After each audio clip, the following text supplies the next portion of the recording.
Today is our final lecture, and it is on dividend policy. Dividend policy.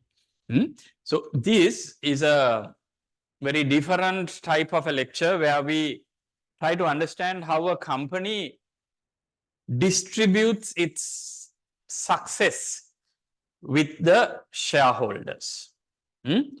Specifically with the shareholders, because dividends are declared to the shareholders. So it's about how you share your success with the owners of the company. We call it the dividend policy. So certain companies have like a free dividend system, meaning they don't have a policy, right? It's like a come what may type of a system. I mean, even if you go back to the history, there is no pattern, right? But certain companies have a policy to it. And certain policies are even signed off at a board level. So the company's dividend distribution policy or the pattern is set. So that there are a few models which we can identify.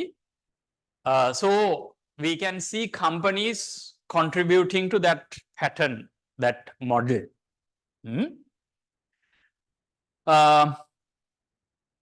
are many factors determining the dividend policy of the company. Or for that matter, even to have a policy or not, there are many factors. So those factors I have listed down here. One is obviously the shareholder expectation, because you need to align yourself with the shareholders to understand what the shareholder requirement is. But remember, declaring dividends is the call of the managers. I think we discussed this in our first class, right? Or second class. It's the manager who determines the dividend policy. It's the manager's call. But the shareholders can sack the manager. Shareholders can sack the manager if the dividends are not up to his expectations. So managers won't last long if the dividends are not up to his expectations.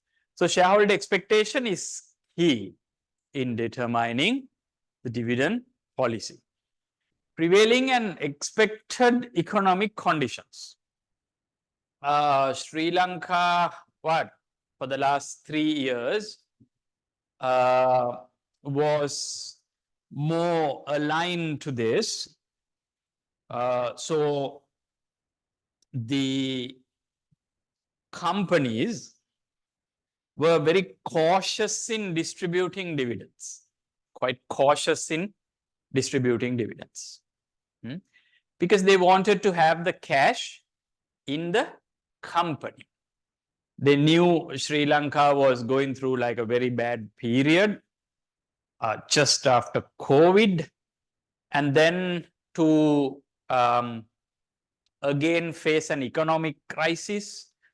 They were little hesitant to give away their money. That's the right word. So they wanted to hold the money with them. Therefore, they declared very low dividends during the last 3 years. If you take the 21 to 22 to 23, all 3 years, predominantly, most of the companies declared very low dividends. Okay. So that's an example of prevailing and expected economic conditions impacting the dividend policy. Legal and regulatory factors. So sometimes the legal and regulatory aspects wants you to declare dividends. Have anyone of you all heard the concept of deemed dividends? Deemed dividends? Yes? In your thoughts, what is a deemed dividend? You've heard of it, right? Yeah. You've heard the word, but you are not very sure what it is. Anybody who has heard the word deemed dividends? Deemed dividends. Seriously? Chartered accountants? Sure there are. Yeah?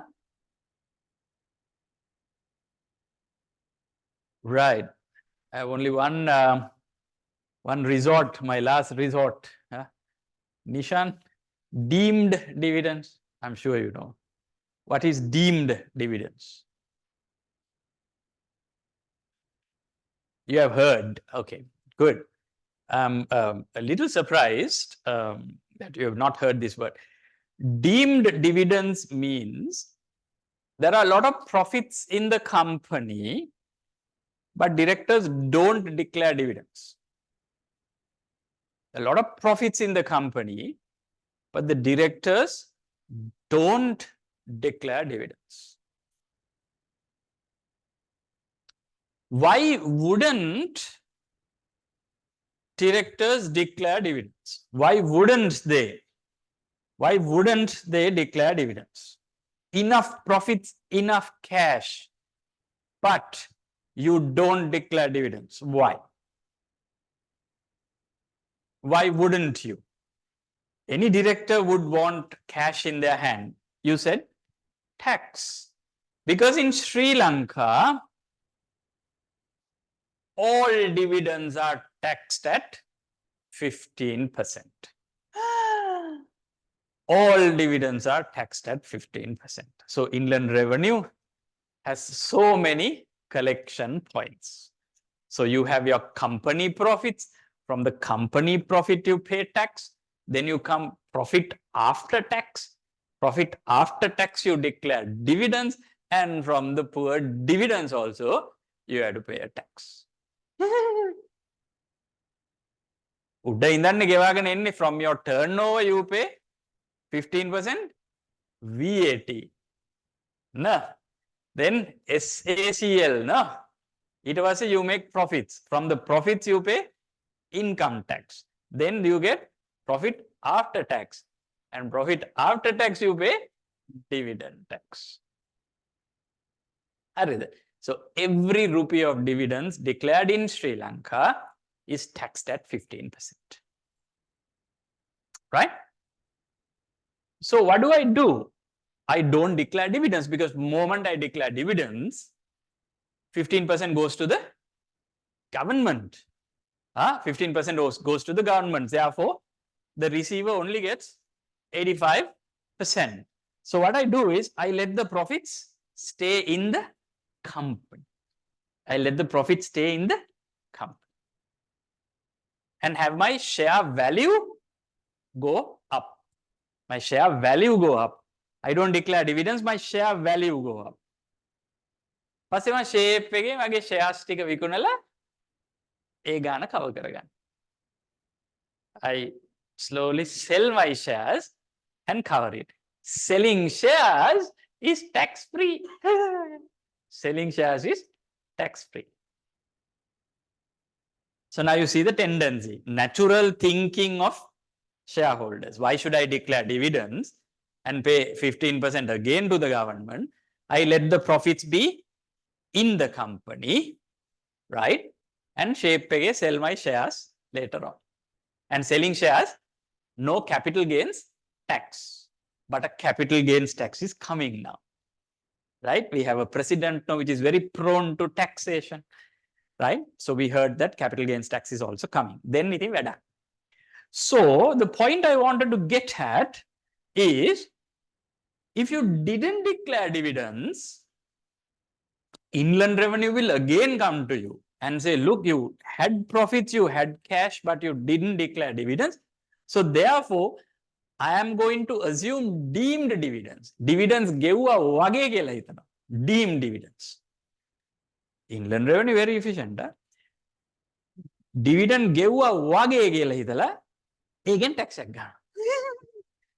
Right? Now you have a double bang. What is your double bang? You didn't get your dividends also, but Inland Revenue came and said deemed dividends. What a hituna dividend එකක් තියෙනවා කියලා. Deemed dividend. Now pay me the tax. So here is the calculation. If a company has not distributed at least 10% of the distributable profits of the preceding year within a period of 18 months, very fair. They give 18 months to declare a dividend. If you have a good last year's profit, they give 18 months to declare a dividend to you. And if you didn't declare at least 10% of the distributable profits, 10% of the distributable profits, then you are liable at distributable profits, 1/3 of it minus the dividends already distributed, a 15% penalty to it. Right? A 15% penalty to it. Right? So now let's say a company had,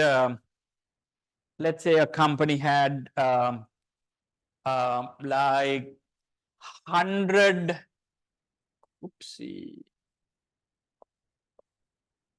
Right, good. Let's say a company had 100 million profits.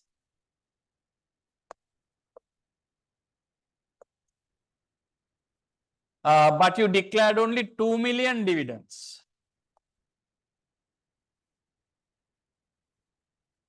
Right. You had 100 million profits, but you declared like a shooty dividend, like a 2 million, batta dividend. Now Inland Revenue comes and say, look, you didn't declare dividends. Hey, may declare dividends? No, that's not enough.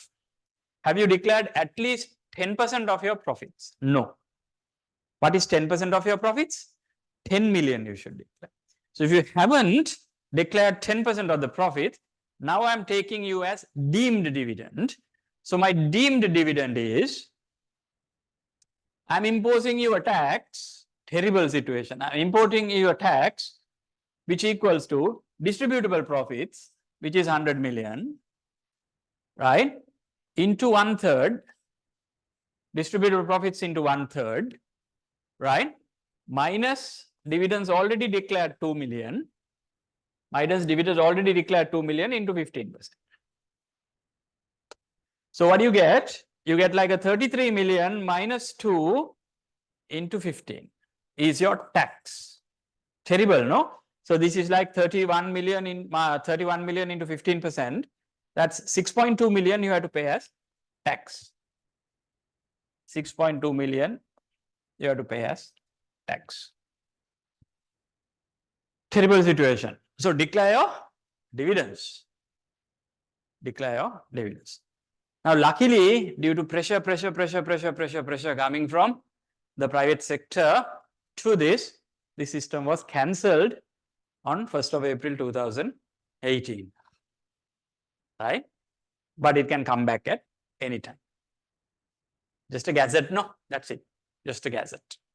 So for the time being, it's not there. It was there up to 2018. Right? Now it's not there. So declare your dividends, at least 10%. If you declare 10%, you are safe. Inland Revenue can't come and say anything to you. So at least declare 10% of your dividends. Okay? Cool. Any questions on the calculation?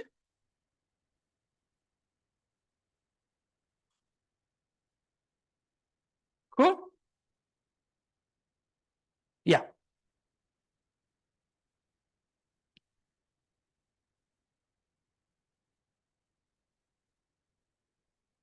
Board of Directors decision, BOD decision. Dividends are generally BOD decision, Board of Directors decision. Questions? Cool. Right. So that's why I mentioned. That's what I mentioned. The legal and the regulatory system in the country legal and regulatory system in the country, legal and regulatory system in the country can determine dividends. You understand that? Okay. Now you understand the concept of a deemed dividend. You can write something at the exam. Can do. Nishan දැන් පුළුවන්ද? දැන් පුළුවන්. No problems. Okay. Right.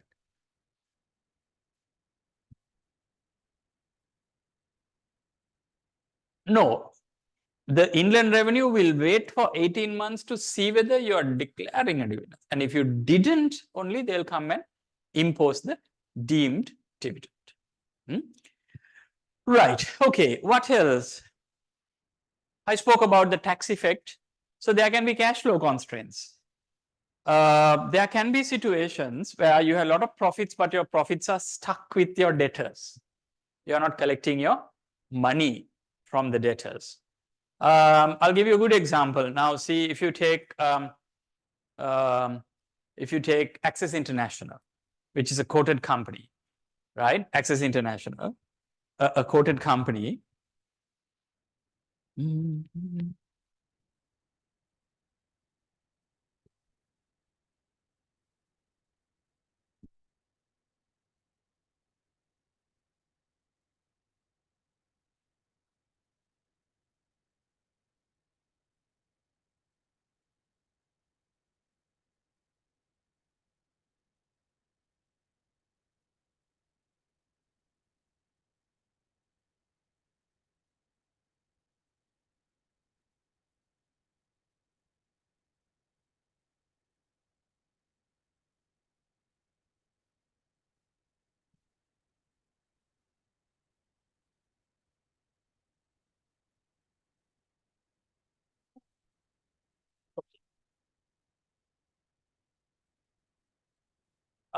If you take Access International, a quoted company who has done a lot of contracts for the government, making roads, making bridges, making so many things to the government. But we all know that the government don't have money. So they have billions of money to be collected from the government. So they have profits, but might not have cash. Therefore, can't declare dividends. And now imagine in a situation like that, inland revenue comes in and say deemed dividends, right? Deemed dividends. So then you will have to justify saying you have profits, but you didn't have cash, and that's why you didn't declare. If you really explain to inland revenue of your difficulties, they might not impose deemed dividend to you. But anyway, deemed dividend for the time being is cancelled. You don't have to worry about it. But you need the knowledge because maybe by the time you graduate from VIM, deemed dividends might come back again, right?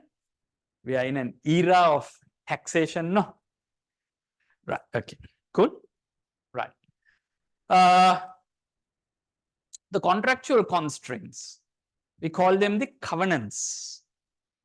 Sometimes when you go to a bank and when you take a loan from a bank, the bank might put a covenant into your loan agreement and say, you can't declare a dividend if any of my loan installments are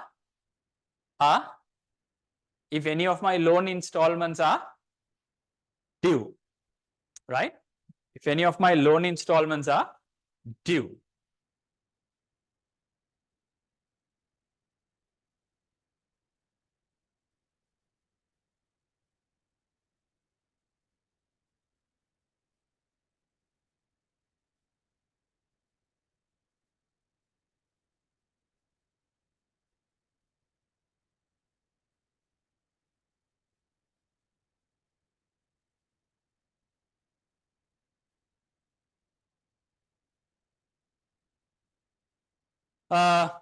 So the bank might say, look, you can't declare dividends if my loan installments are outstanding. So the auditors will make a special check to see if there are any bank loan payments due. So what could be one condition, which is very fair, because you can default the bank and pay your dividends. You can't. So the bank says, look, any loan installment outstanding. Outstanding means due but not paid. Right? You can't pay dividends. Do you think it's fair? Yeah. But some banks, being the Sri Lankan banks, right? The mafia of the banking world, Sri Lankan banks sometimes might say, look, you can't declare any dividend until we give you permission in writing, right? Until we give you permission in writing. It's not about your loans being defaulted. Your chief, you can't walk in at 8:40. You can't walk in at 8:40.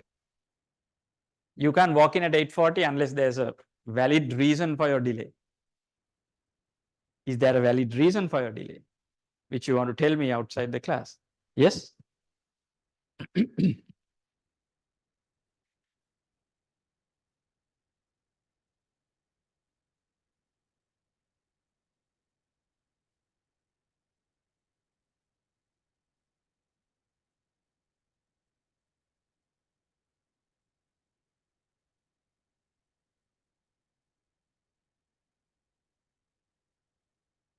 Okay. So the banks sometimes in a very unreasonable way can say, look, you can't declare any dividend unless we give you permission in writing. And I have seen a lot of loan agreements where companies have signed this. Sometimes ignorantly also signing, not knowing what is there. So it's very important that you read all the points of a loan agreement, everything in a loan agreement, right?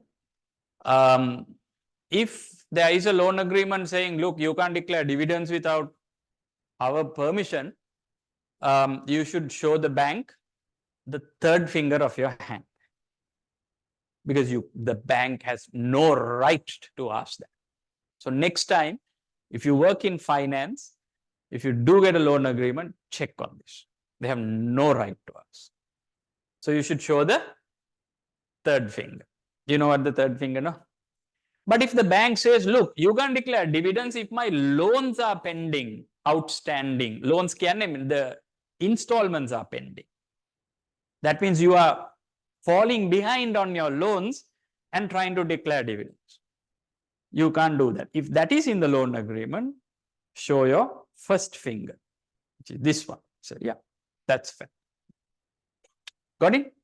So there can be covenants. Covenants. If you get into a venture capital agreement, it's a very famous covenant by the venture capitalist saying, what do you think? Saying, guess? Saying, high dividends, medium dividends, low dividends, no dividends. You know venture capital now better than me. I'll give you 4 options: high dividends, medium dividends, low dividends, no dividends. Everybody, no dividends. Because venture capital model is no dividends. When you walk out, you take your money and go. So common, absolute common, when you sign a venture capital agreement, somewhere clause number 34, A, Roman 5 says no dividends can be paid. No dividends can be paid. Because why a venture capital comes in? When a company is in trouble, right? So you can't have dividends. Okay? So these are some of the key reasons for dividends to be paid or not paid.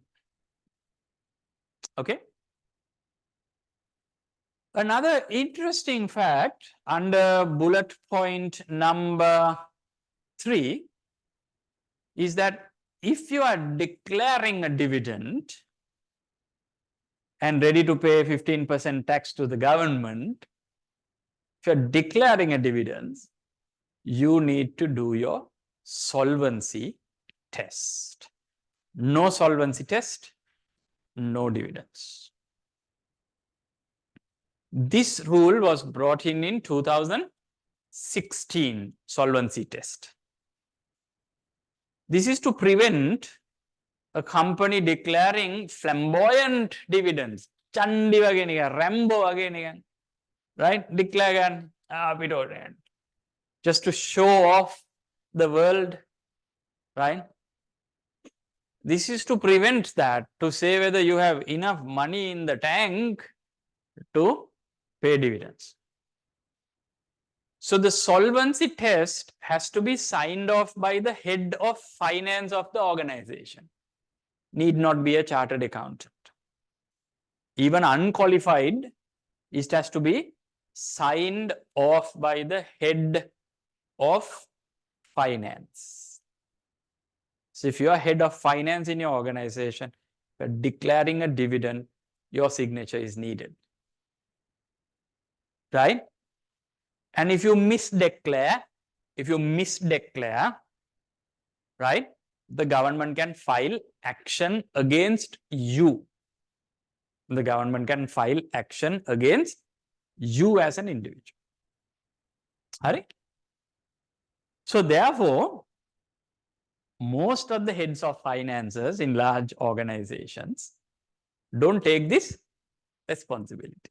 They pass this to the auditors, ENYs and KPMGs and, you know, Balasingham and company and Thangarajan and company and all that. So they come and do your solvency test, right? මේ මහ ලොකු දෙයක් නෙමෙයි. විනාඩි 2යි යන්නේ solvency test එක. And they charge you happily like 50,000, 100,000 rupees just to give this certification. And finance managers also feel comfortable because the certification is coming from the auditors, no?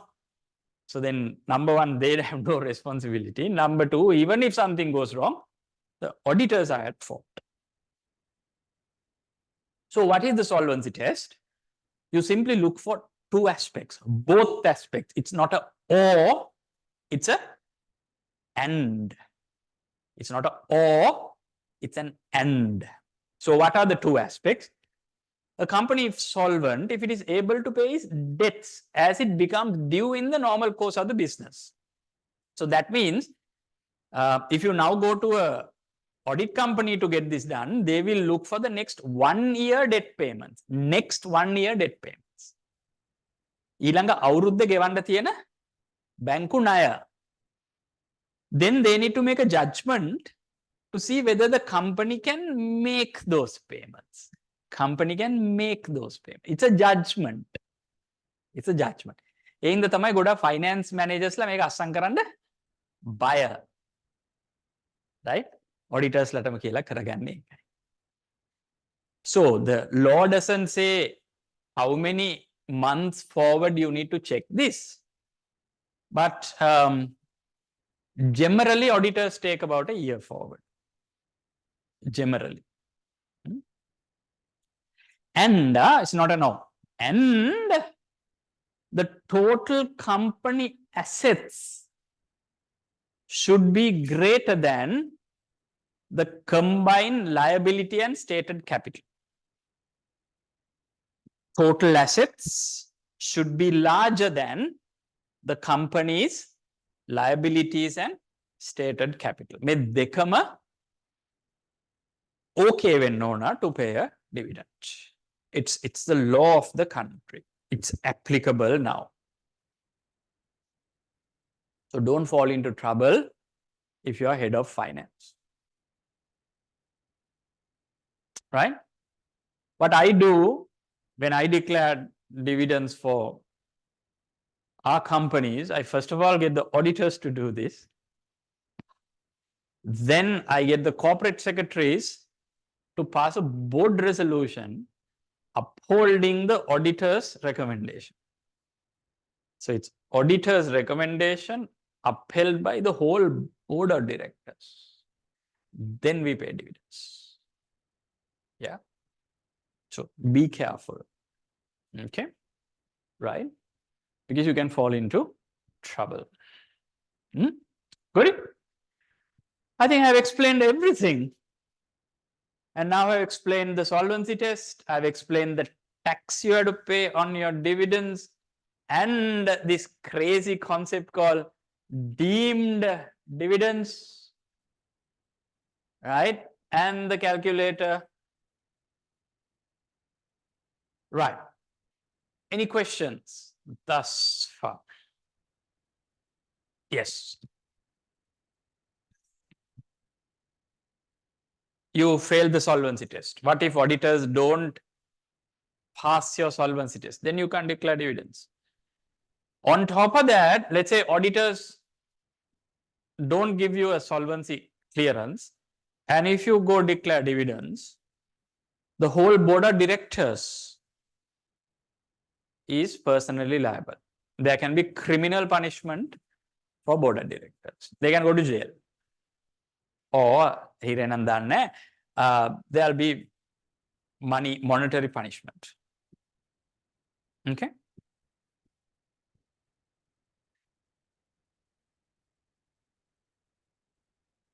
Yes, the auditors in their audit statement, in their audited accounts, they will say, they will qualify the accounts by saying the company declared a dividend without the solvency qualifications.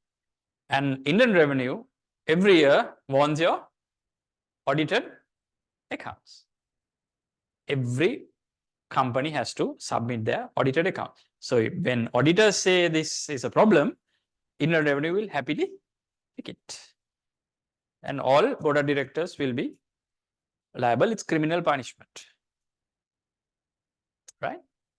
Yes.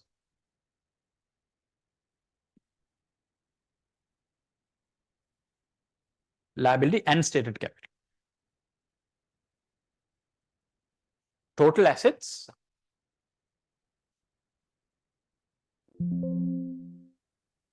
In yes, what do you call it? Accumulated, what this is? Retained assets, retained assets, nothing. Stated capital, just the stated capital and your total liabilities. Yes. The question was stated capital. What does it mean? Is it your original investment plus the retained earnings, or you take the retained earnings out? You take the retained earnings out. Clear question, clear answer. Yes.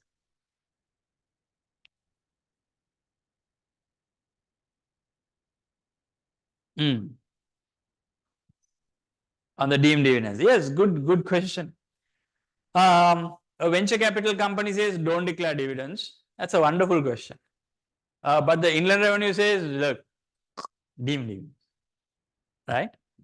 So which prevail? You guess. Venture capital company agreement says give and depart dividends. Inland Revenue says deemed dividends. Which you think is more powerful? You tell me. Law of the country or law of the venture capital? Law of the country, right? Law of the country. Unless you can explain to the government and say, look, this is a troubled company, we are just trying to start, so please give us an exemption. So the commissioner will hear you out. But if the commissioner didn't hear you out, the law of the country is powerful than an agreement. Okay? Good. Good question. Few more. Yes. Right.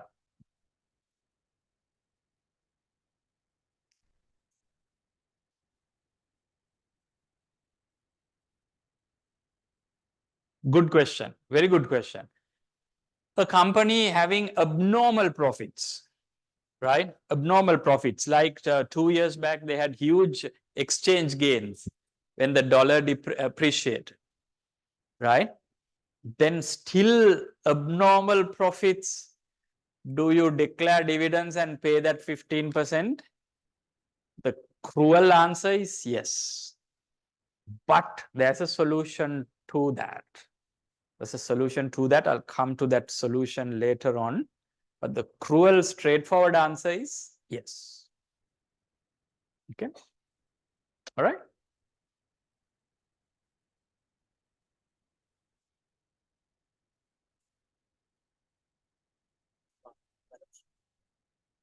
Yeah. Yeah, there are two exchange impacts. Now, one is realized exchange gain. One is unrealized exchange gain. Unrealized exchange gain is like your debtors revalued or your assets revalued. That you can park it in the balance sheet. But the realized exchange gain, like you send an invoice to a client and the client, when they pay that, they pay at a higher exchange rate. That's called realized exchange gain. That must come to the P&L. And if you didn't bring that to the P&L, again, it's violation of law. You can go to jail. Right? Okay. Questions? Yes. Yes, very good. Thank you for reminding. Solvency test is covered under Companies Act as well. Companies Act, the original Companies Act 1980, and then re-established in 2006 and re-established in 2016. So very good point. It's mentioned in the Companies Act, and it's mentioned as one of the prime responsibilities of a director. A director can't approve a dividend even when he sits in the board of directors without the solvency test. And if you didn't do that, you will have criminal punishment. Criminal punishment. Your case will be heard at the magistrate courts. Okay. Good point. More questions?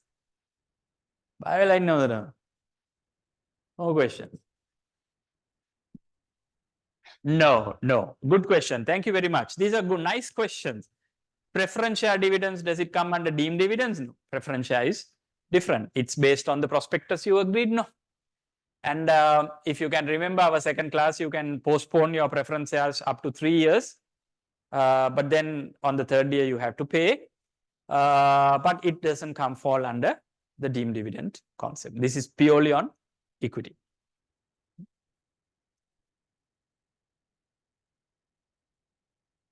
Super, well done. I like those questions. More questions you ask, more we can share knowledge. No, excellent.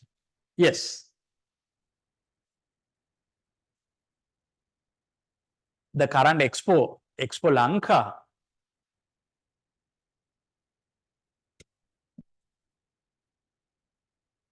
Offline, offline. Yeah. I can't comment a lot about Expo Lanka because I'm in competition to Expo Lanka. So then it's not right for me to comment in a public forum. Maybe if you buy me a beer or something, I'll tell you everything, right? Right, okay. Right, okay, cool.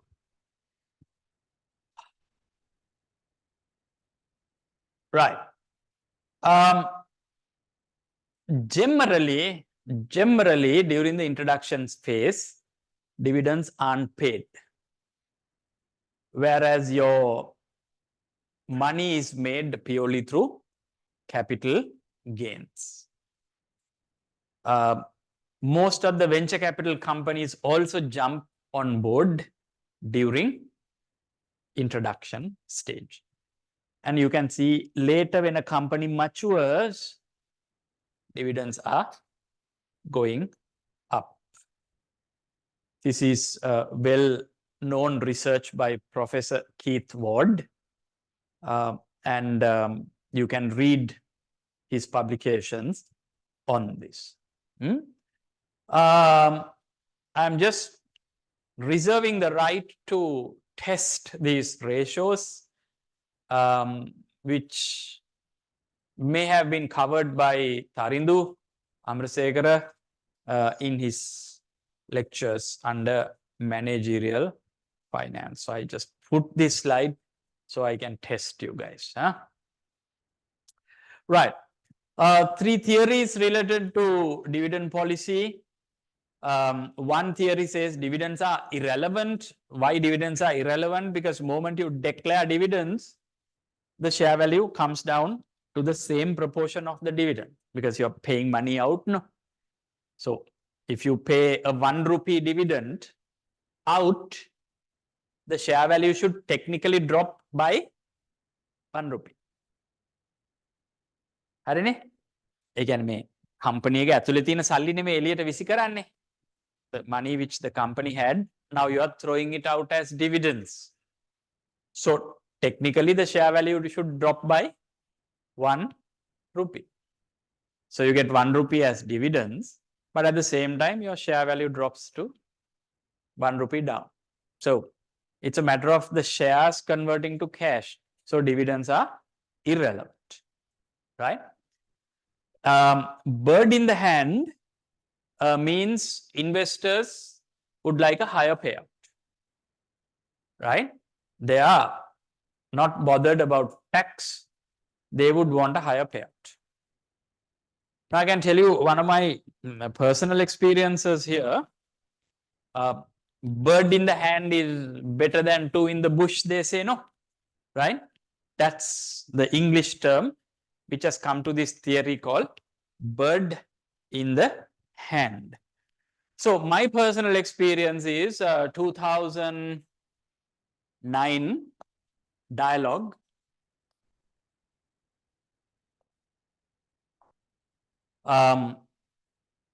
I bought dialogue shares, a very large parcel of dialogue shares at LKR 7 to 9 region.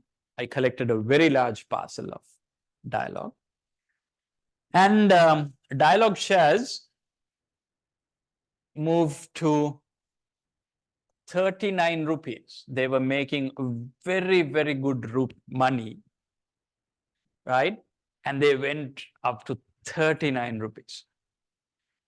But bad dividend policy of dialogue, they didn't declare any dividends or very low dividends, right? Hardly any.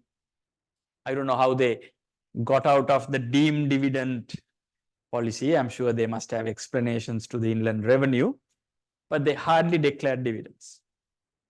So by about 2011-ish, dialogue was like about 39. So imagine if I had like, let's say 2 million shares.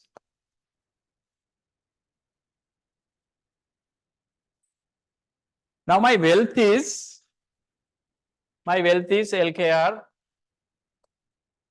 39 into 2, like a 78 million, right? But the bird is not in my hand. The bird is not in my hand. The bird is in the bush. It's like a beautiful valuation. I'm not cash rich. So imagine if dialogue shared out of that success of 39 rupees, if dialogue shared half of it with me, I would have gotten out of that 78 million, I would have gotten 39 million cash into my hand. Those days, the dividend tax was 10%. Still, I pay 10% to the government, and then I would have had about 35 million rupees cash. But dialogue didn't pay a dividend. But suddenly they made two bad investments. One into Suntel, they bought Suntel. And the other one, they went and bought CBN Sat, the dialogue TV company now. And some terrible mistakes and some terrible cost rationalization decisions. Dialogue share dropped from 39 to 9 again. Right? 39 to 9 again. So my wealth on paper went up to 78 million rupees. And then in a short time, it came back to 18 million rupees. So bird in the hand is much better than two in the bush. So this is more like the bird in the bush, right? But this theory says pay, pay out, right? The other theory says don't pay out, because if you pay out, you'll have to pay tax. So I would more like to keep my bird in the bush than taking the bird into my hand, because if I take the bird into my hand, I have to pay tax. So the mistake I did was, right, which I still kick myself 12 years later, if I wanted money, what could have I done if I wanted money? Rather than waiting till Dialog give me a dividend, I could have made my own money. How? You tell me. I could have sold a part of these shares. Nobody prevented me doing that. But it's my stupidity that I didn't do it. Right? So the tax preference theory says, don't pay me dividends because I don't want to pay unnecessary tax to the government. If I want money, I will sell some shares and make my money. Okay? So 3 very interesting theories. Right? Make sense? Can scribble something on your examination script? Danushka, can do? Deep thoughts? Huh? Right. Cool. Accommodate. Right. Okay. Then we come to certain tricks applied by companies on these various aspects. Now, one trick applied by companies is the concept of signaling effect. They're trying to use dividends to signal something to the world. This is like women applying cosmetics. Nah. නැති දෙයක් පෙන්වන්න හදනව නේද? By applying cosmetics. Nah. Or maybe this whitening creams and all kinds of stuff. So signaling is also like that. You're trying to show something which is not there. Right? So signaling means you're trying to sometimes even mislead the market. Now, this is why the solvency test is very important. So solvency test prevents you, right, of unwanted signals given to the market. Solvency test prevents you. All right. So if I give you a example, Janashakti generally Janashakti pays like about a 40%-ish dividends. Generally, like about a 40%-ish dividends. So why do I say 40%-ish dividends? දැන් මේව මතකයිනේ මම දාලා තියෙන්නේ මේක ගිහිල්ලා මේ පරණ Tharindu Amarasekara notes අරගෙන බලලා මේක හදාගන්න. Tharindu Amarasekara. Good. Right. So when their EPS is like about a 1 rupee 50, their DPS is like about a 50 cents. EPS is in red and DPS is in blue. EPS is earnings per share. That is the profit per share.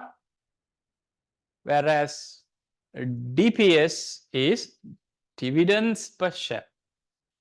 And when you compare your earnings per share to a dividend per share, the percentage is called the dividend pay out.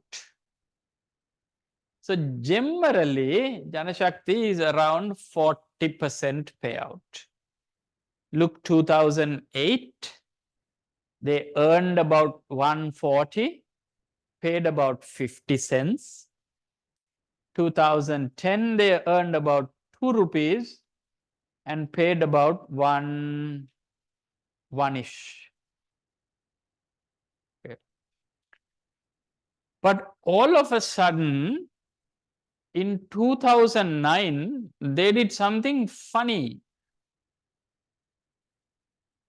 They did something funny. What is that?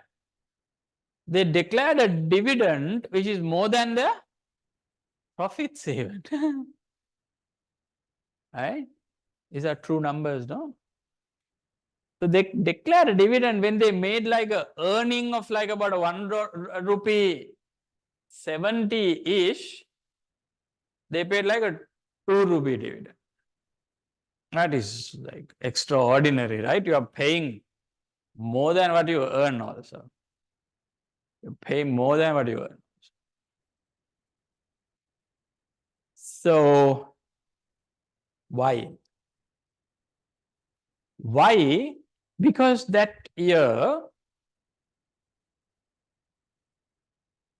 for some wrongdoing in the company, their insurance license was suspended for 3 weeks.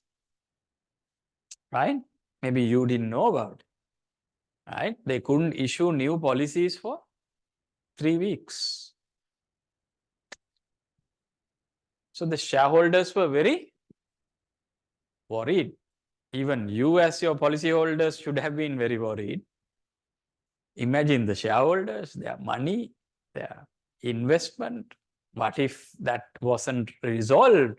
What if the cancellation of the insurance license was permanent? The company would have just collapsed. But the very clever appealing process and, shape process of the top management with the insurance board, some or other, they resolved the problem in 3 weeks. Right? They resolved it in 3 weeks. But this gave the shareholders like a big heartache. And that year, Janashakti declared a record dividend. Just to tell the shareholders, everything is all right. Don't worry about it. Yeah? Everything is fine. Up here we are paying you 2 rupees of dividends, never paid in the history of Janashakti. And shut up and enjoy your golf. Nah, kind of stuff. So you could do signaling to cover a problem. You could do signaling to attract good investors. Sometimes when a company, just before they go public, they declare some good dividends. So in the prospectus, when you look at the last 3 years, solid dividends are declared. So these are signaling techniques, right? And I always equate signaling techniques to ladies wearing makeup. Similar, right? That's like typical signaling technique, very similar. You're just trying to signal something, maybe even something which is not there. Right? Just like what Janashakti did. He said like, oh, don't worry, everything is fine. Yeah, we messed up for 3 weeks. We all effed up, but yes, like a highest dividend in the history. So shut up and wait, kind of. Questions?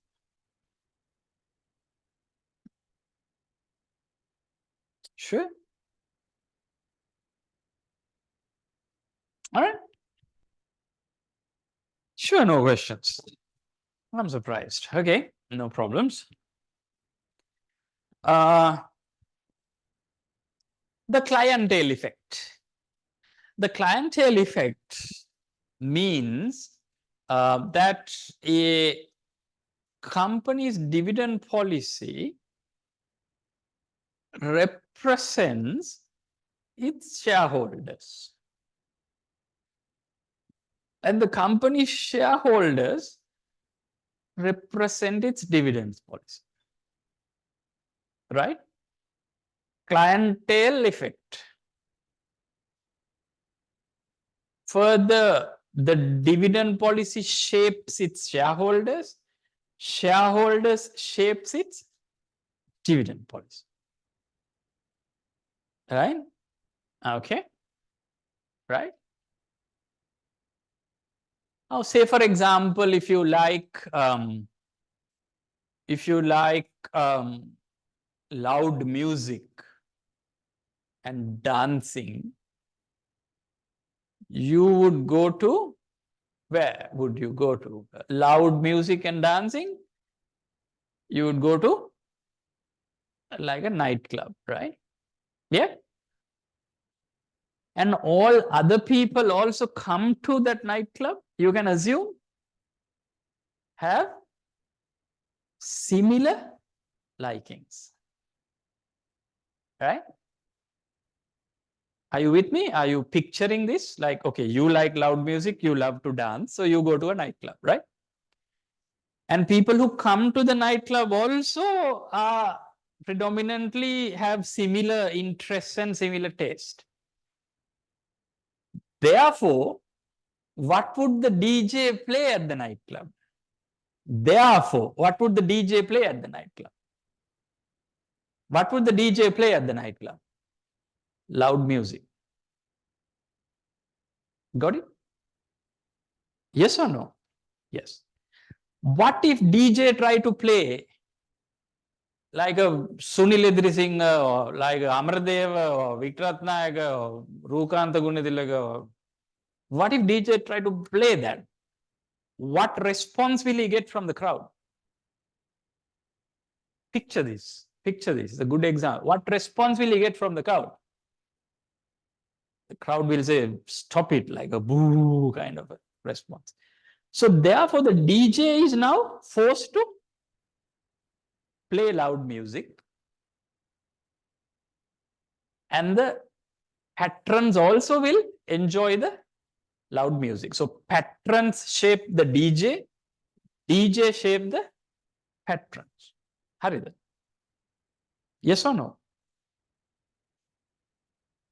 Now take the same example forward. This nightclub DJ is a very stubborn DJ, right? He keeps playing Sunil Edri Singh. He keeps playing Milton Mallavara. He keeps playing this traditional music, right? What will happen to the patrons? දවසක් එනවා දෙකක් එනවා තුන්වෙනි දවසෙත් එනවා හැමදාම මේ ජරා music. What will the patrons do? You tell me, what will the patrons do? They will go to another nightclub.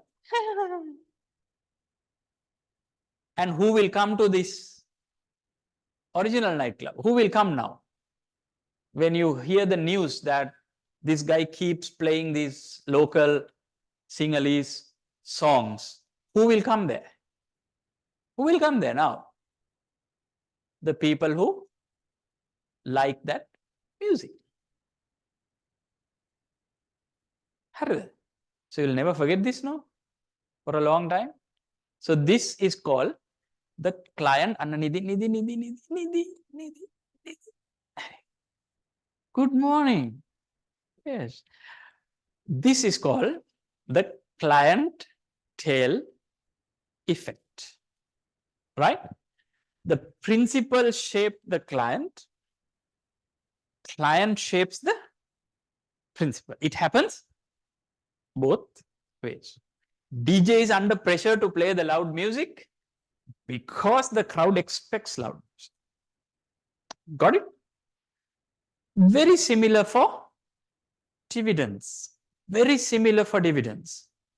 If your dividend policy is very adventurous dividend policy, සල්ලි තියෙනකොට හොඳට ගෙවනවා. සල්ලි නැත්තම් ගෙවන්නේ. Adventurous. Right? Right? Good profits, good payout. Bad profits, nothing. If your dividend policy is very adventurous, which type of shareholders will come and stay with you? Adventurous dividend policy. Risk takers or risk averse people? The risk takers will come and stay with you because you are a very adventurous company. Right? On good days, you pay like humping. Bad days, you pay nothing. Or if your dividend policy is very boring, no matter how much you earn, you pay just one flat dividend. Right? All the risk averse, boring, nidhimata shareholders will be with you. This is called the clientele effect. So the dividend policy will reflect on the shareholders and shareholders will reflect on the dividend policy. Look at this. People's leasing. Right? What a boring company. Right? Absolutely boring, predictable company. Why is that? No matter what their profits are, which is in pink color, no matter what their profits are, they pay only ₹1.25 dividends. උඹලට ඕන විදියට නෙමෙයි මම ගෙවන්නේ මට ඕන විදියට. No matter what their profits are, they pay 125. හොඳ දවසෙත් 1.25යි නරක දවසෙත් 1.25යි. Risk taking or risk averse? Risk averse. And who will love this? Young shareholders like you all? Nah. Who will love this? People's Bank, EPF, National Savings Bank, Bank of Ceylon, Sri Lanka Insurance Corporation. Got it? And again, nidhimata set එකක් තමයි ඔතන ඉන්නේ. And this is perfect for them. Why? EPF, ETF, insurance companies, they need stability in their cash flow. They can't go and take risks and put their money into Access and all that. Because Access, one day, if they have good contracts, they will pay thumping dividends, and the next day they will say, sorry, we don't have anything to pay. EPF and ETF can't work like that. They need stable cash flow. So they would love a company which pays solid dividends. So the dividend policy shapes the shareholders. Shareholders shape the dividend policy. Tomorrow, if you, now let's say you get a new CEO, young new CEO, and he wants to change the dividend policy, like the DJ who wants to change the music, what will happen? The patrons will say, look, don't change. We like this dividend policy. Continue. Right? So every time you want to understand clientele effect, think of that DJ nightclub example. It doesn't happen only one way. It happens both ways. Crowd press the DJ, DJ press the crowd. Got it? Company sets the dividend policy. Shareholders like it. Shareholders push the dividend policy back. Make sense? Clientele effect. Good? Okay. The residual dividend model. This is a company assess its profits, then sets off the future investments, balance, everything is paid. Isla profits, ඊට පස්සේ ඊළඟ අවුරුද්දේ investments. Profit ගත්තා ඊළඟ අවුරුද්දේ investment එකට අයින් කරා ඉතුරු ටික ඔක්කොම ඩොංගල ගෙවලා දෙන්න.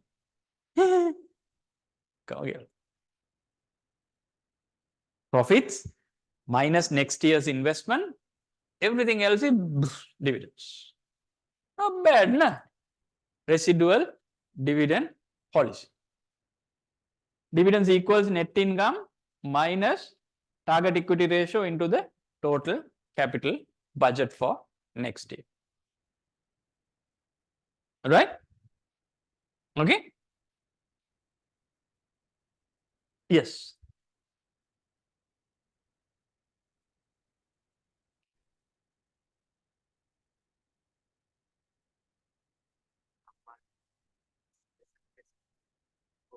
How can you manage? No, not a deemed dividend doesn't technically, theoretically take your next year's cash requirement. But if you have a serious cash requirement next year, you can not pay dividends. And if the Inland Revenue questions you, you can justify it. It's a discussion. Not that you don't pay, Inland Revenue will come and just hold you by your neck and impose it. There will be a discussion. So if you say, look, I mean, I'm building a huge building and I need a lot of money, so therefore I don't pay dividends, everything I earn is going to that building, then the deemed dividend will not be imposed. It's a discussion. Right, now if we take a company had 2023, if they had 200 million profits,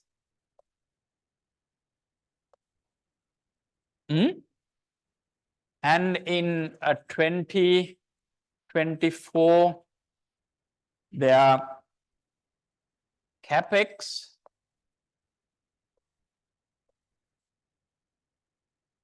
expectation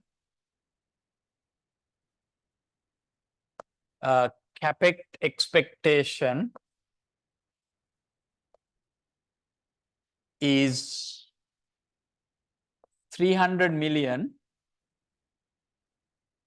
So they had profits of 200 million, but next year capex is 300 million, and their gearing ratio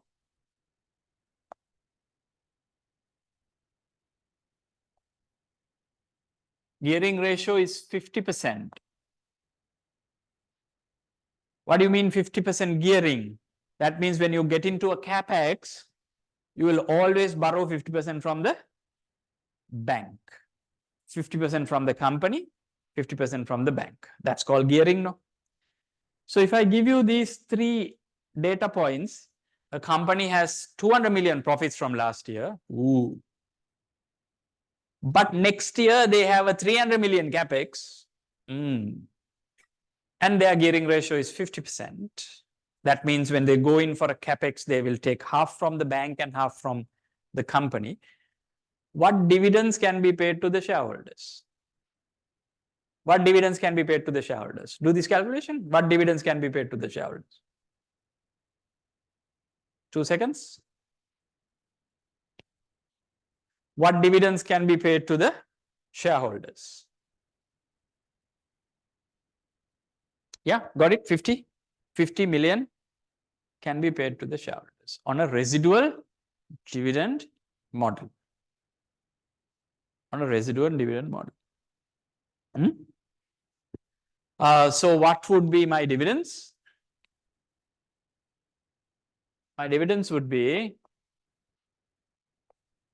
net income, which is 200 million, less target equity ratio, which is 50%, into my next year's full capital budget, which is 300 million. So I have like about a 50 million left for my dividends. Okay. Got it? All clear? Now, what if my target gearing ratio, is 25%?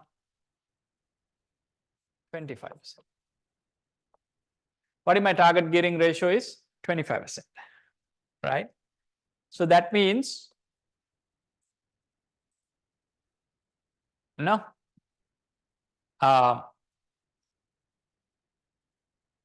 no. Yeah, 25%. So that means yeah,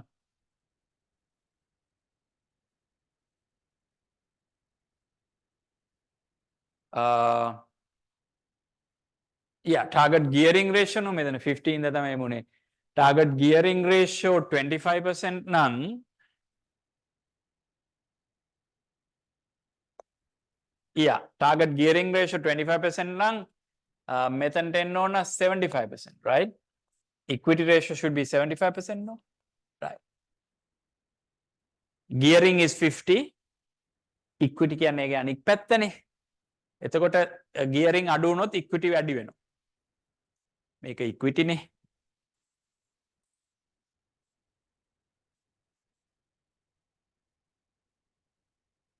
equity නේ. එතකොට 200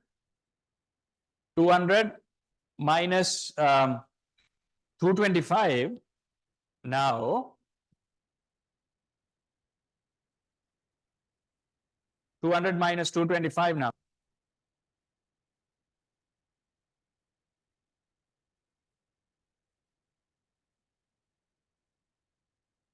You literally can't declare any dividends. You literally can't declare any dividends. Alright? So then the question is, can the Inland Revenue come and impose deemed dividend to you? Again, deemed dividend? Can the Inland Revenue come and impose a deemed dividend to you? Technically, they can. Technically, they can. But when they come, you explain to the Inland Revenue that you have a huge capital project. That you have a huge capital project. And because of that capital project, that you can't pay dividends. Right? So the Inland Revenue will ask, show me the capital project. So you need to show it. Show me that you have paid money. Show me that you have paid money. Show me the checks that you have invested in the capital project. Can you show? Can. I'm going to send 2 officers where I will touch and feel the capital project. If you are building a new hotel, or if you are building a new warehouse, or if you are building a new building, I want to see the building. And now Inland Revenue saw the building also. Now will they exempt you from deemed dividends? What do you think?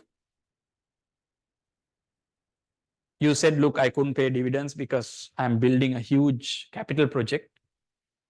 First of all, Inland Revenue said, මට ගෙවපු checks ටික ඔක්කොම පෙන්නන්න. පෙන්නුවා. Then they came and checked the capital project also. ඒක තියනවාද කියලා. හෝටලයක් හදනවා නම් හෝටලේ තියනවාද කියලාත් බලන්න. ඒකත් තියෙනවා. Then will the Inland Revenue give you an exemption? What do you think? What do you think, guys?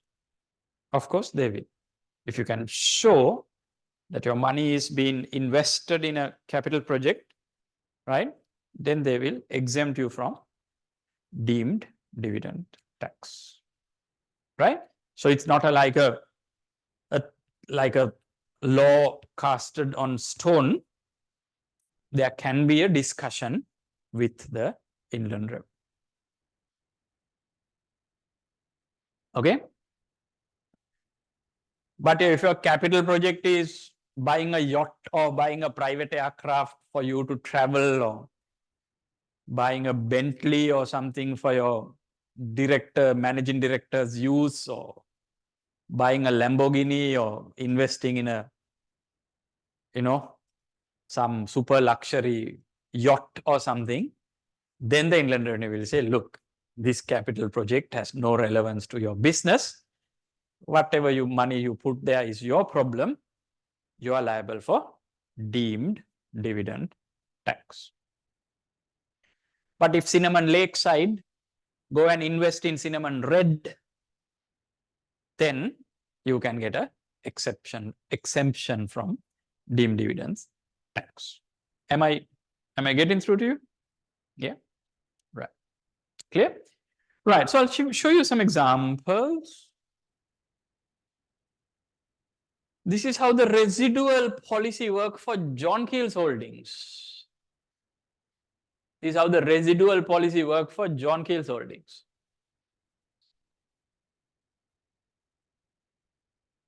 Right? 2012, 2013, 2014, John Keel's holdings had terrible payouts. Terrible payouts. Look, they are earning in the region of about 12, 14, 13-ish. Look at the pink column and look at their payments.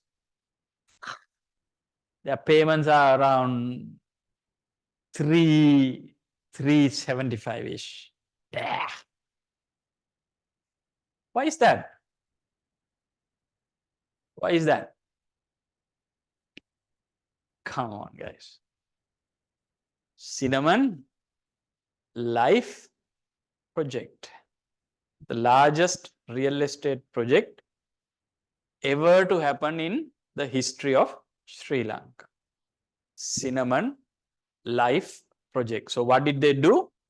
They took their profits and kept out all the capex requirement for next year's Cinnamon Life project. දැකලා තියෙනවද Cinnamon Life project එක? S දෙකෙන් දැකලා තියෙනවද? ප්‍රශ්න අහන්නේ S දෙකෙන් දැකපු ළමයි Cinnamon Life project එක. Saw in, I will not ask questions, don't worry. Saw it in your own eyes, Cinnamon Life development? Come on, guys. Seriously, you should be ashamed that you didn't see it, right? Clear show of hands? Okay, good. 50% has seen it. So they kept away money for Cinnamon Life, balance dividends, balance dividends, balance dividends. Come 2015, the government changed from Mahinda Rajapaksa to Maithripala Sirisena. Maithripala Sirisena came in and brought in the anti-gambling policies. He says he's not going to allow any gambler to come into Sri Lanka. මතකයිනේ මේවා? Right? Cinnamon Life design, right? Good 20% of the space of Cinnamon Life was for gambling. Right? Gamblers can come in, set up. So suddenly they have to put the project on hold and redesign. Because our president says, I'm not going to allow any gambler to come. Now the poor Cinnamon Life is like, So they have to put the project on hold and redesign to convert some of the gambling space to some other space. Maybe a spa or something. Yeah. Got it? So that put the project onto a delay mode. Delay mode. What happens to the dividends next year? What happens to the dividends next year? dividends. Yes. Real life examples. Since cinnamon life slowed down, they paid better dividends. So a company which is practicing genuine residual dividend policy. හරිද? මරු නේද? මේ අමතක වෙන්න බෑනේ නේද? අඩු ගානේ අද හවස් වෙනකොටවත් අමතකුන් නැත්තම් ඇතිනේ නේද? Got it?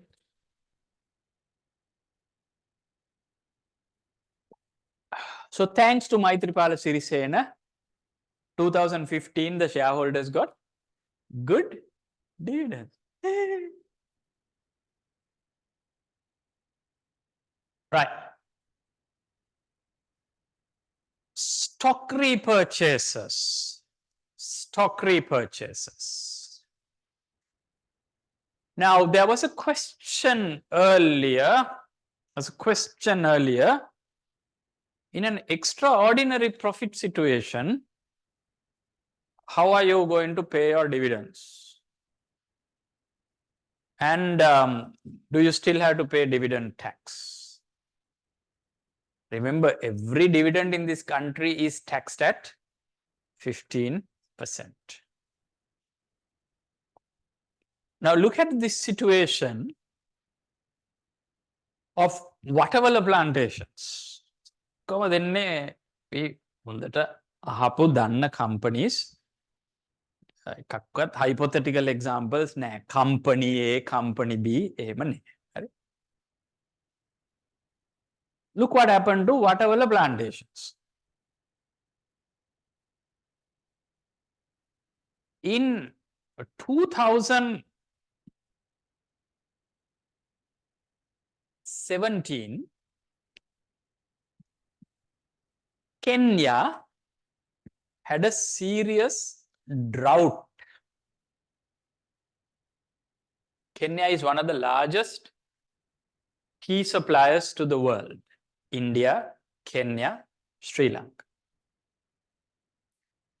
So Kenya had a serious drought.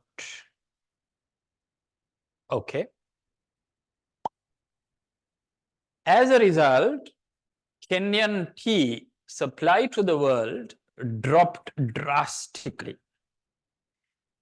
As a result, Sri Lankan tea was in heavy demand.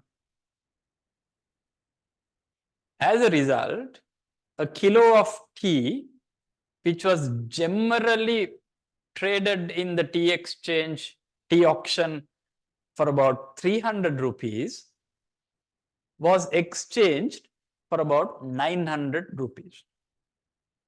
Right?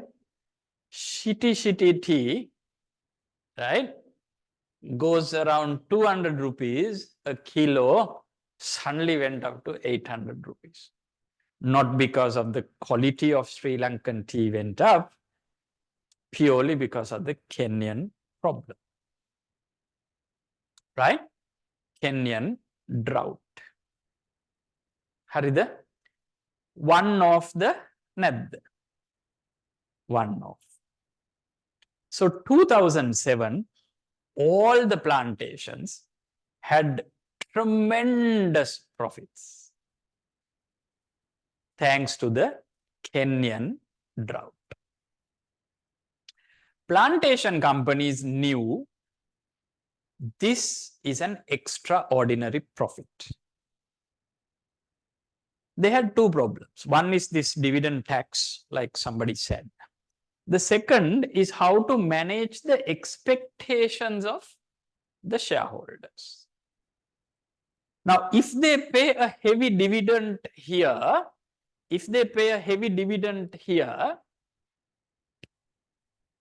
like somewhere here, because your earnings per share is like now about 35 rupees. But an earnings per share yana hati 10 rupees, 20 rupees, suddenly went up to 35 rupees, right? But you very well know the next year it's going to settle down into 28, 29 region. So only one extra year. That's also due to the Kenyan drought. Only one extra year, 1 year. Now they can't increase the dividend line. They can't increase the dividend line because if you pay a heavy dividend this year, the shareholders will expect another heavy dividend next year too. Shareholders are like small children, right? Okay. So they kept the dividend line unexcited. ලොකෝට excite කරන්න ගියේ නෑ dividend line නේ. මේක ඔහොම unexcited ඔහොම තිබ්බ මේ. කරලා මෙතන they shared this success with the shareholders through a stock repurchase. මේක dividend වලින් ගෙවන්න ගියේ නෑ. dividend එක එහෙම්ම තිබ්බ වැඩි excite කරන්න ගියේ නෑ dividend line එක. මොකද මේක excite කරන්න ගියොත් දෙකක් වෙනවා. එකක් tax. දෙක ඊළඟ අවුරුද්දෙත් ඒකම බලාපොරොත්තු වෙනවා. ඒ හින්දා ඒක එච්චර excite කරන්නේ නැතුව මේ profit එක which is one extraordinary year ඊළඟ අවුරුද්දේ ඔක ආයි බහිනවා කියලා හොඳටම දන්නවා. Was given back to the shareholders through a stock repurchase. How did that happen? What they did was, when the company shares were trading at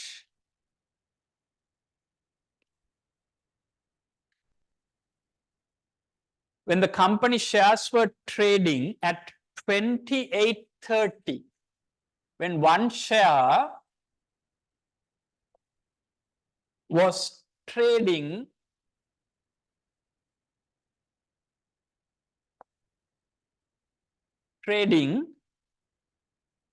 at 28.30,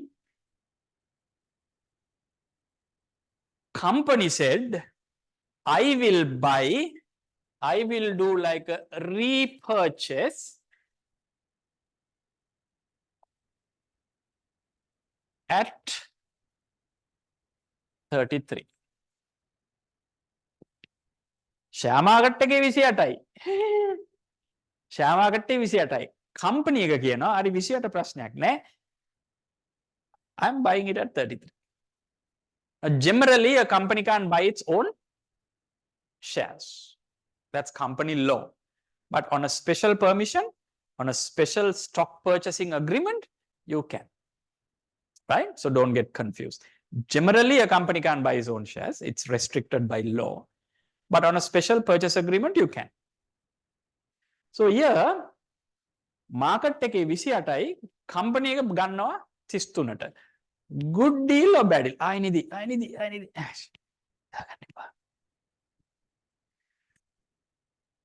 Good deal or bad deal? Good deal or bad deal? 5 rupees profit. Good deal. Why? You're getting 5 rupees dividend. Actually, a dividend tag given. Market එකේ 28යි, company 33ට ගන්න. So this is actually paying a 5 rupee dividend. Co-tax. No tax. Why? No capital gain tax in Sri Lanka. So when you get 33 rupees to your hand, it's tax free.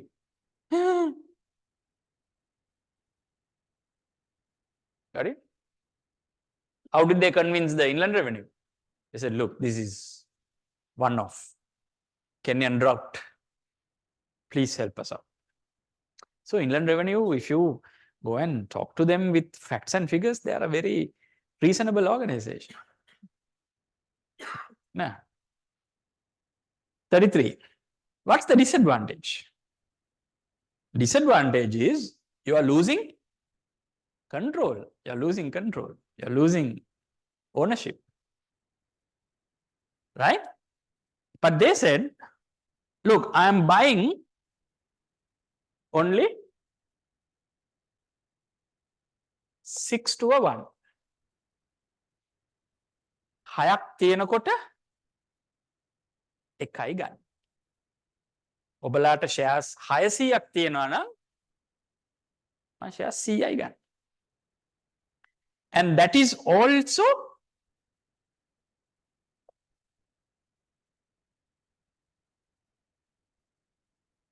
option. ඔන්න ඔයගලන්ට විකුණන්න නැතුව ඉන්න පුළුවන්. But විකුණන්න නැති එක මෝඩකමක්. Moment you publish this, share should drop a little. Dividend එක ගන්න. ඒතර විකුණන්න නැතුව මේක බදාගෙන අල්ලගෙන හිටියොත් share එක තව වැටෙන එක තමයි වෙන්නේ. So විකුණන එක තමයි හොඳ. So 1 to 6. So if you have 6 shares, you can sell one. You can sell one and make a, for this one, you make a gain of 4 rupees 70 cents gain. Ban haridi kiyala 4 rupees 70 cents gain, which is the difference between these two.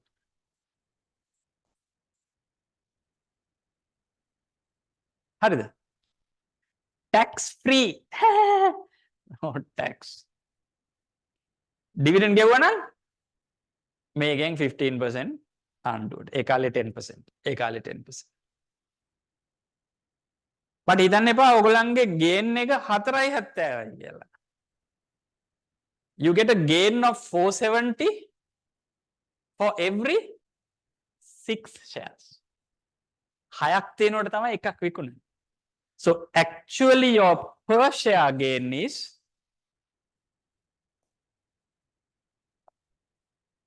your per share gain is 4.70 බෙදීම 6. 6කට නෙමෙයි එක හම්බුනේ. 6කට තමයි එකක් විකුණුවේ. ඒ එක විකුණනකොට තමයි 4.70 ලැබුණේ. ඉතින් ඇත්තටම මේක 6කට ලැබිච්ච වාසියක්. හරිනේ? So your per share gain, can somebody do the math for me? So your per share gain is 7.78. 7.78යි your per share gain. හරිනේ? So actually what did the company do? They paid a indirect dividend of 80 cents. They paid an indirect dividend of 80 cents. මේ 7.80ක dividend එකක් තමයි ගෙවලා තියෙන්නේ. Now let's go back.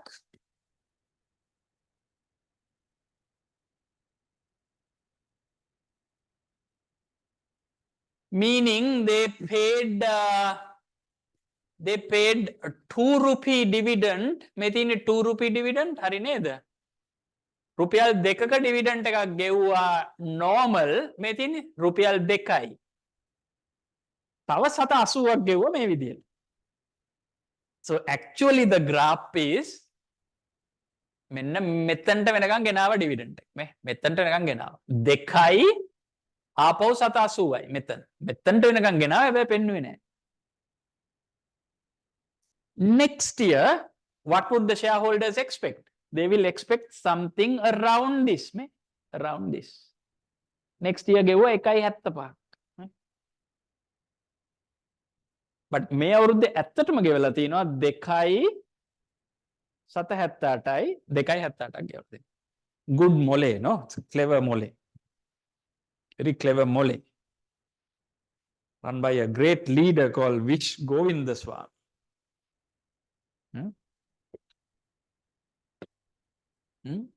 All right. Questions? Stock repurchases. See how interesting finance is, no? It's like very...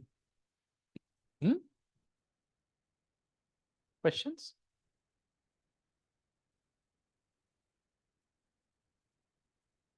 Right. And I told you this is optional. You can sell only if you want. If you don't want to lose your control, you need not. So that's why the company is giving you a window. බලන්න window එක පේනවද කියලා. See whether you can see a window. Yeah. මේ තියෙන window. මේ window එක අතරතුර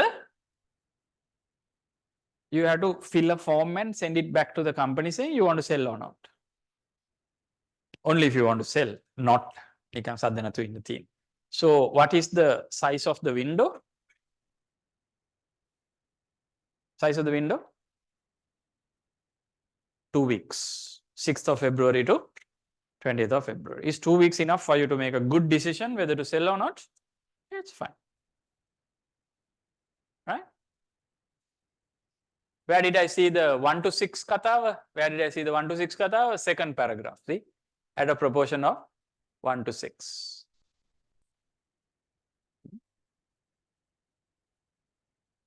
And if everybody subscribed to this, whatever I had 236 million shares. Okay, high bedanna 236 million shares high bedanna 236 million shares high beduwot. That would be the number of shares you have to buy back. Here, 239 high take ne. Sorry, 236. 236 high beduwot 39.4. And you are buying 39.4 million shares at 33. So what will be your payout? You paid a billion, 1.3 billion dividend to your shareholders. Right? Harine? Exam mege oga podda hadala penna ganna puluwan ne? Puluwan ne? Good. Okay. Last point. So Janashakti also did the same. When they sold their company to Allianz, when they sold their company to Allianz, they made a massive gain and they did a stock repurchase. Here's a more recent example. They did a stock repurchase. Right? 3 for 5, huge one. 3 for 5. Okay.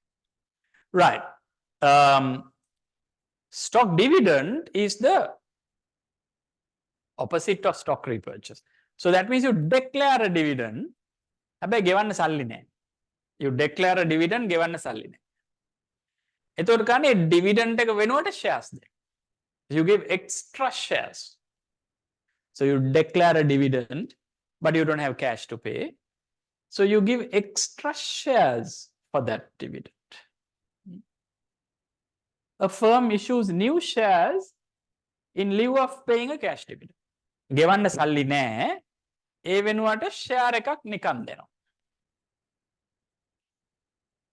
Share එකක් නිකන්. Scrip dividends.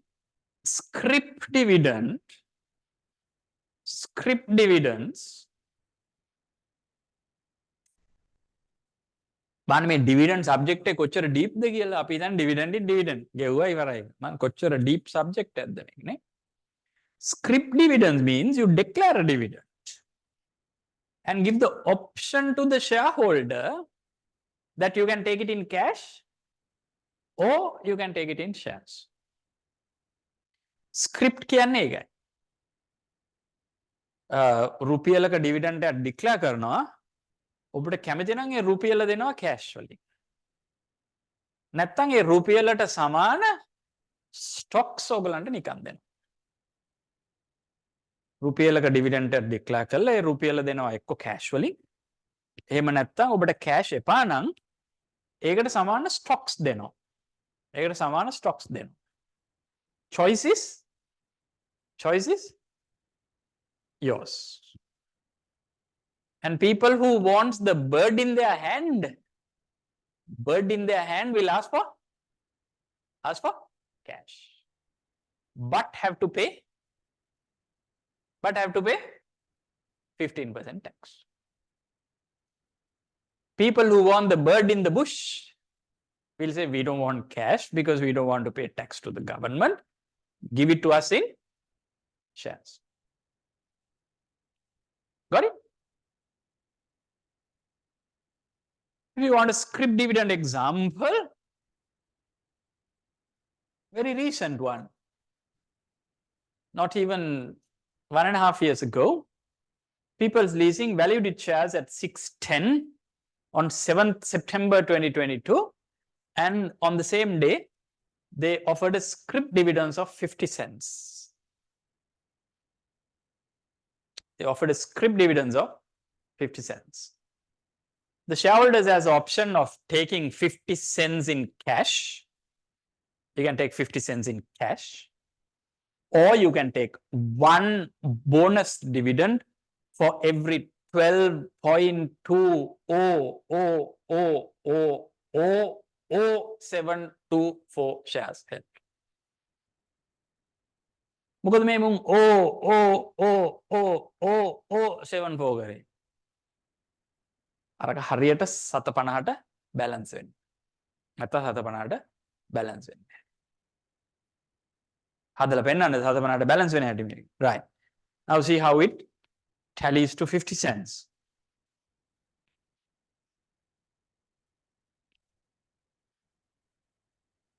You have one share which is 610, right?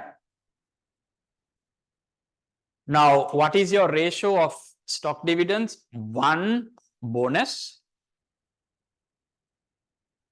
for every 12.0000724.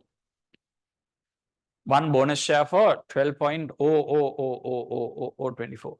එහෙනම් එකකට කීයද හම්බ වෙන්නේ? එකකට හම්බ වෙන්නේ එක බෙදීම 12.0000724 නේ එකකට හම්බ වෙන්නේ. ඒ එකකට හම්බ වෙන වාසිය 6යි 10යි. මේක හරියටම 750. හරිනේ. ඒක තමයි අර ඕ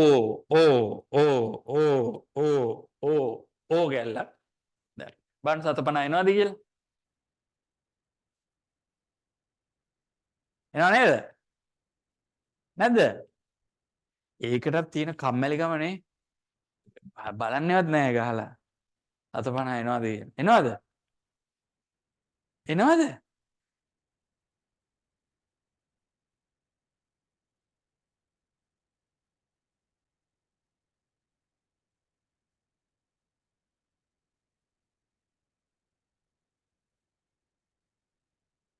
Scrip dividends is same as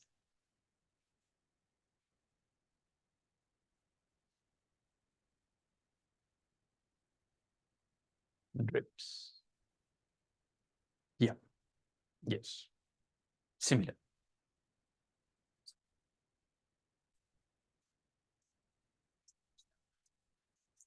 This existing share price will come down.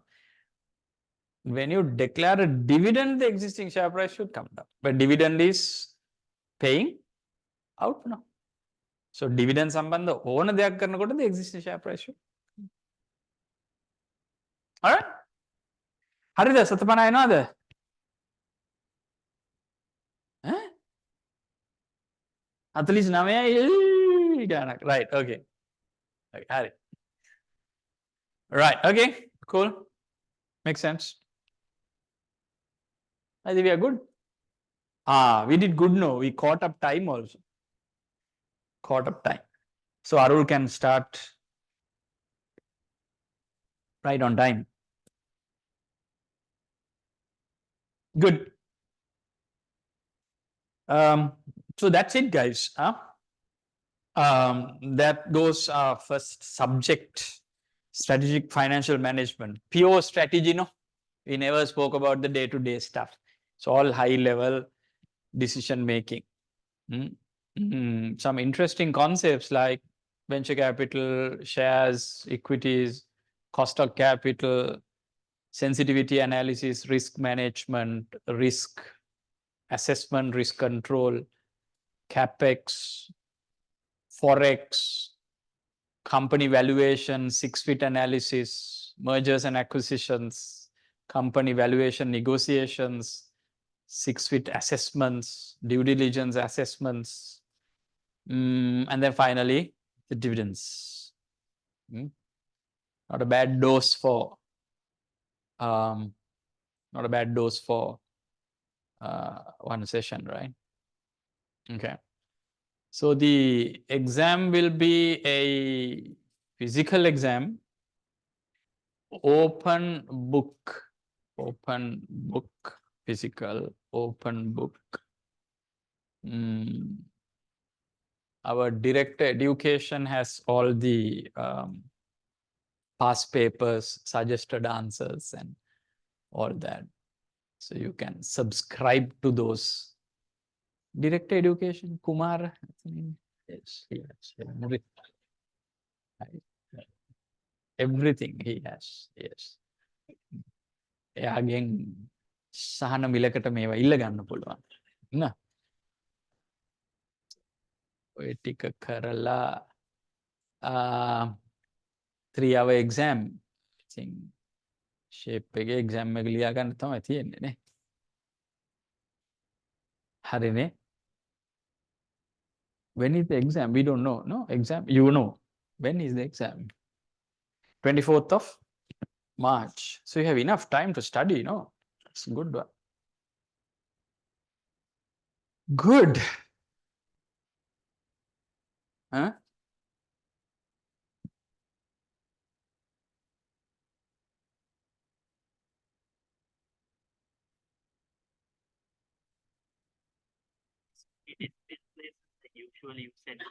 To balance the 50 cents, no? Cash dividend, if you take cash dividend, it's 50 cents. Make a gatot, make a bedala gatot, it doesn't tally with the 50 cents. That's why. So it doesn't have a standard. No, they have to balance 50 cents. Balances, yeah. Okay.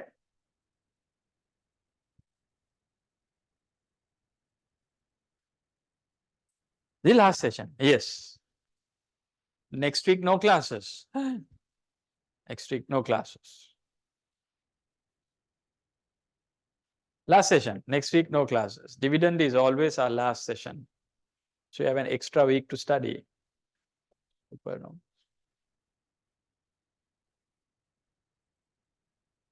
What I did was actually 2 sessions ago, actually 1 session ago, 1 batch senior to you. Was it? Yeah, I took a decision to cancel the class presentations because we tend to take half an hour from every class on presentations. You guys come and do like a huge borua for 15 minutes. Borue upparima, patta boru. Then I had to comment on what you present also, right? And hitari dennatu kiyannat ona boru karapuwa. And I felt that is a huge waste of half an hour of the class, right? So I decided to do away with that. So imagine like a 2.5 hour class, half an hour spent for presentations and only lecturing for 2 hours. So I got into the rethinking mode and I canceled that half an hour, which is a stress for you all also, right? And I added an extra assignment. So I converted that into an extra assignment, which is ChatGTP 30 seconds. So it's definitely not extra pressure to you. Then I redefined my syllabus and I added more and more and more parts into the syllabus, right? Now, if you take the last year's syllabus, this deemed dividend concept was not taught, right? So likewise, every session, in order to compensate for that half an hour, I added new topics. So actually, thanks to that cancellation of presentations, your syllabus got wider, your syllabus got broader. We had new points coming into the syllabus, which I'm very proud of. So rather than just wasting time on an absolute boru presentation, which you all don't learn anything. And if you have a group of 8 people, only one person does it, right? Shift ක්‍රමයටනේ ඔක කරන්නේ. එක presentation එකක් එක්කෙනෙක් කරනවා, ඊළඟ presentation එක අනික් එක්කෙනෙක් කරනවා. ඉතින් මට එහෙම ඔක්කොම දැනගන්න ලැබුණා. ඊට පස්සේ තමයි මට තේරුනේ මේක මේ ප්‍රසන්ටේෂන් කෝඩ මේ කොමල් එකතු වෙලා කතා කරලා ආගියු කරලා කරන ප්‍රසන්ටේෂන් එක නෙමෙයි කියන එක මට දැනගන්න ලැබුණා. එක්කෙනෙක් තමයි කරන්නේ. ඉතින් මේ so I'm very proud that I managed to expand the syllabus a lot thanks to this. So that's why I canned the group presentation, and I'm happy that I managed to take certain pressure out from you, right? This weekly presentations and all that. Exam is going to be a very practical exam. You can study some of the past exam papers. You can study some of the past exam papers. Either your seniors can help you or Kumara can help you. But you need to ask it from Kumara in a nicer way. He might initially say no to you, and then you need to get it in a roundabout way. Suggested answers also he has. That also you need to ask from a nicer way. So study a little bit of past paper questions. I can't guarantee you that the new paper will have the same, how do I say, same rhythm of the previous papers. I can't guarantee you that because I haven't done your paper yet.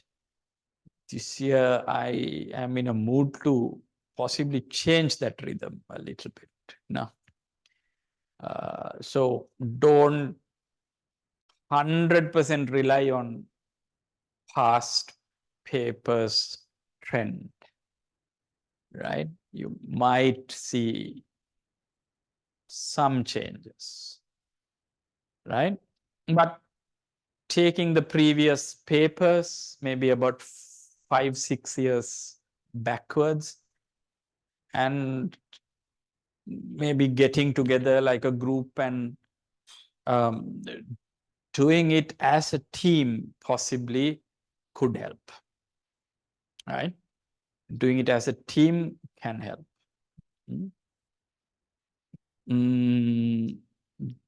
That's that. It's a 3-hour open book exam. Into that open book exam, you can't carry your electronic notes. So if you have all your notes in your tab or laptop, you might have to look at a printed solution. We can't allow you to bring your electronic gadgets into the exam hall. So on the day of the exam, don't come and put these murder arguments and say, you know, I'm like a digital person and I don't have anything printed and everything I have is in my laptop. So it's violation of my human rights and all that. So I'm giving you a forward warning. Those things wouldn't work. We can allow you to carry notes, but we can't allow you to carry digital. Because digital, you can connect to the internet after that, and then you can do wonders. That's why we can't. And PIM doesn't have that technology to like block the internet. Now, I have done the same exam in National University of Singapore, where we allow children to bring in their laptops, but NUS has this amazing technology, like one click of a button, like internet is blocked. Even through your own dongle and wingle, you can't go. Right? It's an amazing facility. One click, right? Click. But PIM doesn't have that technology, so I can't allow you, right? So why I can't allow you to bring digital is because you will connect to the internet and then do things. That's why.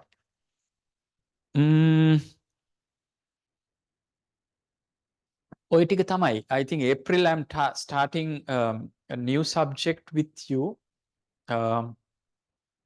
business analytics. I think you will possibly enjoy that subject also as much as this one. But that has nothing to do with finance. It is all about data and decision making. That I think is happening after the new year, no? After the new year.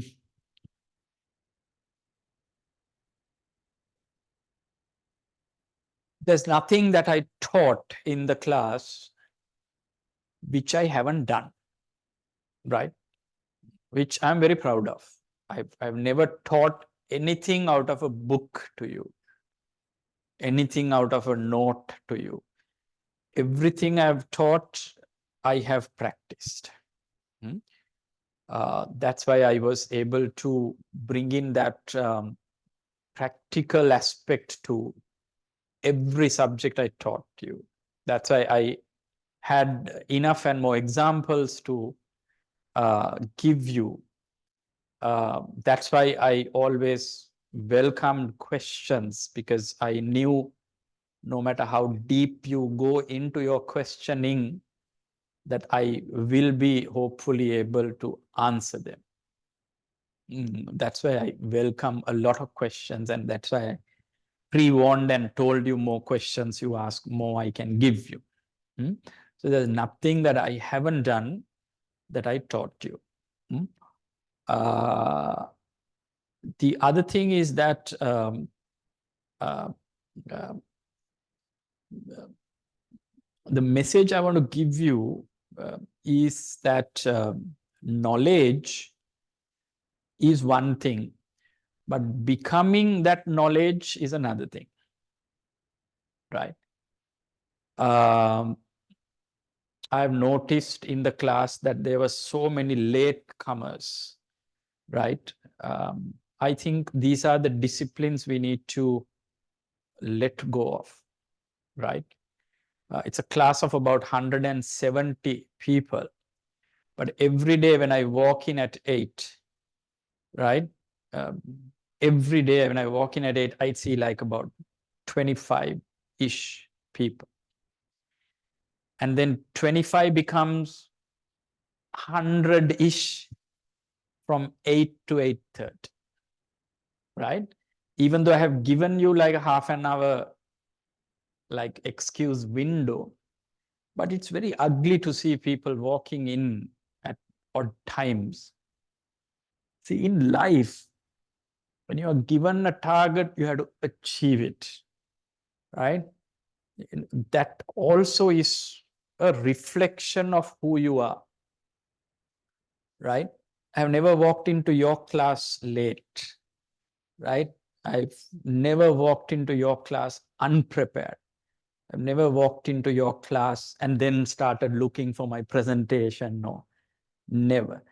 At 8, I'm ready to deliver, right? And that doesn't happen automatically, right?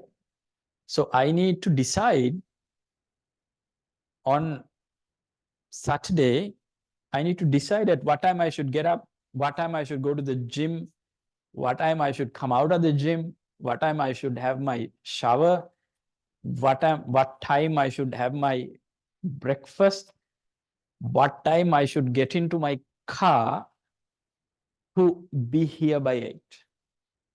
So it all happens through planning, right? It doesn't happen just by default. It happens through pure planning, right? So therefore, what time I should keep my alarm, and therefore what time I should go to bed on Friday night, right? So it's a process. It's not that I got up on a Saturday morning and then suddenly say, at a class, right? It doesn't happen like that. Okay. So if you also can have that discipline into your body, into your system, right? You will not only become like an educated person, right? You will not only become a skillful person, you will become a person well respected by the others. So you will have more features around you. One is like you are brilliant. Number two, you are well educated. Number three, you are skillful. And number four, you are so disciplined that people love you, right? So those are good features. Those are features you can't take it purely by having a certificate framed in your room, right? So try to have these little features in you. Those are possibly, especially when you get senior, you need to learn the art of getting people to respect you, right? And earning that respect is not simple, right? Earning that respect is not simple, right? You also need to live that life to earn that respect. Okay, so those are some of my experiences with you. Those are my observations. Actually, y'all as a batch is very interactive. Both batches, weekday and weekend, very interactive, asks a lot of questions. They are good questions, very clever questions. So don't stop that. And I see the age is getting younger by the day. 10 years ago, when you taught in a MBA class, you saw a lot of late 20s to early 30s people. But today in a class, you see like a majority like 24, 25-ish. That's good. That shows the eagerness to study. So those are interesting. So I saw that transformation of getting into a more younger class. That's good. So that's that. On the day of the exam, I'll be here to give you moral support, be with you. Are there any foreign students here in this batch? I know there's one in the weekend batch. Any foreign, weekday batch one. Any foreign student here online today, online? No, nothing, right? Because in the mergers and acquisitions question, I generally give 2 companies to merge and ask you to do a 6-fit. And the foreign students have an undue disadvantage because they don't know certain companies by name. So I agreed with that foreign student. I will release the 2 names of the company for the mergers and acquisition question few hours early. So he can call me and I will give him that detail in confidence, maybe 10 hours early, so he can do his research and come, but not for others, right? Okay. Cool. All right. So then all the best for your exam and exams, and then even Arul has an, I think, assessment today. So Arul made a special request for you to be ready for your sessions by 11 sharp. So you have enough and more time. You have 35 minutes to be ready for it. Please respect him by staying in your seats by 11, right? That was a special request by Arul. Okay, I'll see you at the exam and then with business analytics. Thank you.